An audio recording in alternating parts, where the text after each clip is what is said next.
Welcome back to No Limit Drag Racing 2.0 and another setup for one of the imports, this time the R34 GTR. One of the quickest in the class. I've got this doing mid 5.5s. Make sure you stick around to the end of the video. I'm going to go through my best 5.5 run with this so far. It's quite a tricky car. The gear change from first to second is very important, so if you don't shift at the same time I do, you can end up 1-2 tenths slower. So make sure you watch that clip at the end to see exactly when you need to change gear. Then same as usual, I'm just going to run you through all of the upgrades, point out the key ones that make the most difference, and then finally the tune setup as well, pointing out a couple areas you can change if it's not quite working on your particular device. So let's get right into the setup. Starting with the upgrades, it's going to be a similar kind of setup to the Civic I did previously, but obviously this car is all-wheel drive, so it is slightly different. First of all, in the engine section, just fully upgrade everything to the best possible here, because we do obviously want the most power. Then onto the intake, fully upgraded, same with the exhaust, and then I've gone with a turbo on this one. Same as previous setups, you can use any of the 4 different power adders, they will work, and they will be able to get the same times, but they do behave slightly differently sometimes, so I always recommend you copy the exact one I'm using. So go with a turbo for this setup. And then the exhaust exit is just preference, it's only visual, it doesn't make any difference to the time, so I've just gone with hood exit on this one. Transmission, fully upgrade, just making sure it is the 6-speed transmission, and then maxed out clutch and flywheel. Onto suspension, fully upgrade the front and rear brakes, and as well front suspension and rear suspension. Same thing here with the axle config as the Civic. You're going to notice on your screen you're not able to upgrade it, and it is greyed out, and it's also greyed out for me here. What you're going to need to do is pay attention in the tuning setup part of this video. You're going to be able to upgrade it through there instead. For some reason you can't upgrade it on this page, so just leave it on the second upgrade for now if you're going through this yourself. Onto the frame, upgrade the roll cage. Wheelie bar I've not installed, you don't need it at all on this one. The car doesn't, wheelie at all, so you're never going to actually touch it even if you do install it. You could if you wanted to, just, for aesthetics, but I've left it off. Weight reduction, max that out so the car's as light as possible. Fully upgrade the weight transfer. Parachute, same kind of thing, it's just visual, it doesn't make any difference to the time, so I've not installed it. It does say it adds stability, but I've not really noticed any difference not putting it on. Then onto the computer section. Nitrous tuning, we've not got nitrous installed, so you don't need to upgrade this. Then fully upgrade all the rest of them, so maxed out launch controller, fuel controller, timing controller, and boost controller. And onto the tyre section. Most important one here, and this is a bit different to previous setups obviously, because as I said it is all-wheel drive, which is different to what I've done normally. So you just want to make sure you've got slick tyres on the rear, and then put them as 24 height, maximum width at 19, and the rim diameter 13. Very important you make sure that's exactly the same, because if you slightly adjust the height it can affect all the gear ratios.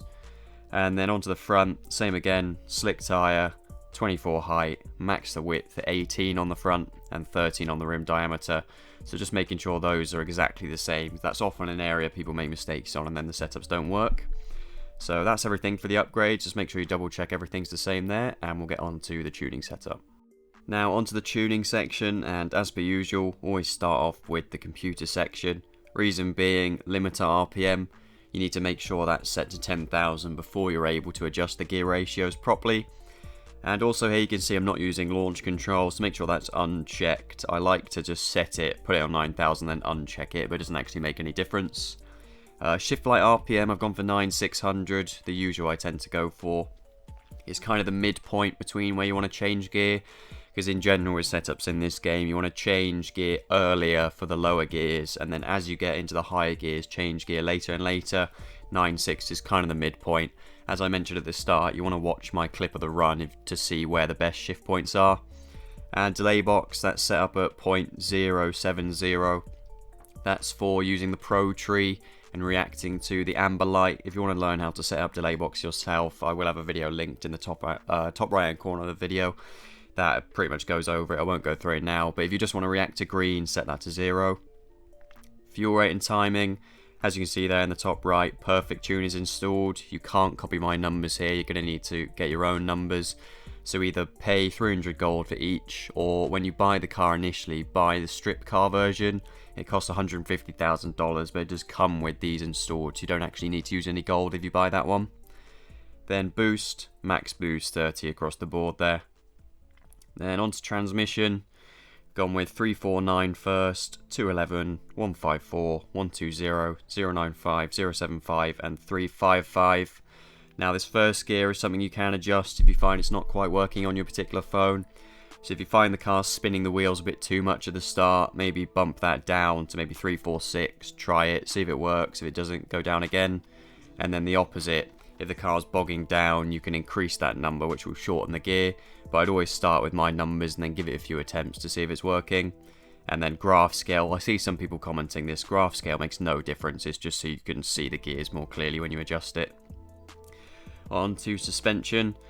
Gone 0.16 on the front, 0.15 on the rear. That slight difference is quite important, so make sure that's exactly the same.